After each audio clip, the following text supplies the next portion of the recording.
Hi everyone, welcome to Shashi vlogs. ఈరోజైతే నేను ఒక పికిల్ వ్లాగ్తో మీ ముందుకు వచ్చేసాను. కొత్తిమీరతో మామిడికాయ నిల్వ పచ్చడండి.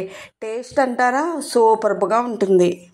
పెద్ద సైజు కొత్తిమీర కట్టను తీసుకుని సన్నగా కట్ చేసుకోవాలి. మూకుడులో కొద్దిగా ఆయిల్ వేసి కట్ చేసుకున్న కొత్తిమీరని అందులో వేసుకుని మగ్గనివ్వాలి. కొత్తిమీర చాలా త్వరగానే మగ్గిపోతుందండి. అలా మగ్గిన తర్వాత కొంచెం పసుపు, సాల్ట్ వేసుకుని కలుపుకోవాలి. కట్ చేసుకున్న కొత్తిమీర కొంచెం నిండుగా వచ్చింది కదండి. అంత కొత్తిమీరకి పెద్ద సైజు మామిడికాయని ఒకటి తీసుకున్నానండి. మామిడికాయ పులుపు అయితే ఆప్షనల్ అండి, దీనికి ఏమీ మెజర్మెంట్ లేదు. కొంచెం పులుపు ఎక్కువ తినేవాళ్ళు ఎక్కువ వేసుకోవచ్చు, తక్కువ తినేవాళ్ళు తక్కువ వేసుకోవచ్చు. కొత్తిమీర మగ్గుతూ ఉంది కదండి, ఈలోపు మామిడికాయని పీల్ తీసేసి కోరుకోవాలండి. మామిడికాయని కోరితేనే బాగుంటుందండి. మిక్సీలో వేసి కూడా పేస్ట్ లాగా చేసుకోవచ్చు, బట్ నేనైతే కోరుతానన్నమాట. అలా కోరితేనే కూర అయితేనే నాకు ఎందుకో అందంగా టేస్ట్గా అనిపిస్తుంది.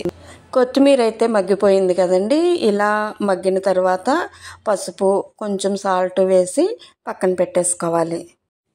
కొత్తిమీర అంటేనే మంచి ఫ్లేవర్ కదండి. ఈ పికిల్ ఫ్లేవర్ బాగుంటుంది, టేస్ట్ కూడా అంతే బాగుంటుంది. ఇప్పుడు మరొక మూకుడు పెట్టుకుని కొద్దిగా ఆయిల్ వేసి కోరి పెట్టుకున్న మామిడి కూరని అందులో వేసి మగ్గనివ్వాలండి. మామిడి కూరని మూకుడులో వేసిన తర్వాత కలుపుతూ ఉండాలండి, లేదంటే మూకుడిని అంటి పెట్టేసుకుంటుంది అనమాట.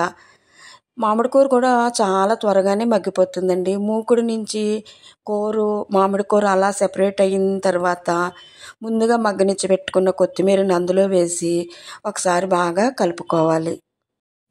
ఇలా ఈ మిశ్రమాన్ని కాసేపు మూకుడులోనే కలిపి మగ్గనివ్వాలండి. ఇలా తయారు చేసుకునే ఈ పికిల్ ఫ్రిడ్జ్లో పెడితే 2 months వరకు నిల్వ ఉంటుందండి. మరొక మూకుడులో కొంచెం ఈసారి ఆయిల్ ఎక్కువే వేసుకోవాలండి, ఎందుకంటే పచ్చళ్ళలో కలుపుతాం కదా, నిల్వ ఉండాలి కాబట్టి కొంచెం ఆయిల్ ఎక్కువే వేసుకోవాలి. ఈ ఆయిల్లో 1 స్పూన్ ఇంగువ వేసి ఇంగువ ఎర్రగా కాగిన తర్వాత ఆవాలు, మెంతిపొడి వేసి ఒకసారి వేగనివ్వాలి. మూకుడులో ఆయిల్ లేకుండా ఆవాలు, మెంతులు ఎర్రగా వేయించుకుని పౌడర్ చేసుకోవాలండి. ఈ పౌడర్ని నేను ఎప్పుడూ ఇంట్లో ఉంచుకుంటానన్నమాట. ఇలా పికిల్స్ చేస్తూ ఉన్నప్పుడు ఆవాలు, మెంతులు పౌడర్, ఇంగువ ఎక్కువగా వాడుతూ ఉంటాను నేను.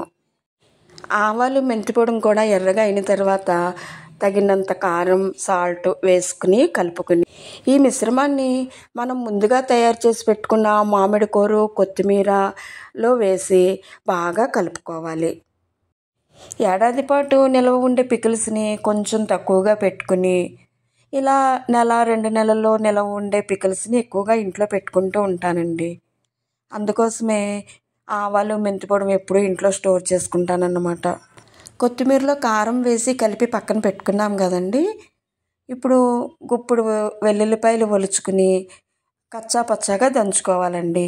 మరీ మెత్తగా అవ్వక్కర్లేదు, కొంచెం దంచుకుంటే సరిపోతుంది. అలా అయితేనే మనం తింటున్నప్పుడు ఆ వెల్లుల్లిపాయలు పంటికి తగిలినప్పుడు దాని టేస్ట్ అయితే ఎంతో బాగుంటుందన్నమాట.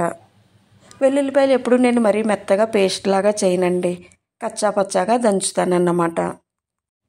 అలా దంచుకున్న వెల్లుల్లిపాయలను కూడా ఒక్కసారి కొంచెం ఆయిల్లో వేసి వేయించుకుని మనం ముందుగా ప్రిపేర్ చేసి పెట్టుకున్న కారం కలిపి పెట్టుకున్న ఈ కొత్తిమీర పికిల్లో వేసి కలిపేసుకోవటమేనండి. వెల్లుల్లిపాయ ఫ్లేవర్తో కొత్తిమీర, మామిడికాయ పులుపుతో ఈ పికిల్ అయితే చాలా చాలా బాగుంటుందండి. కొత్తిమీర మామిడికాయ పచ్చడి రైస్లోకి బాగుంటుందండి, దోశల్లోకి, మినపరొట్టులోకి కూడా చాలా చాలా బాగుంటుంది.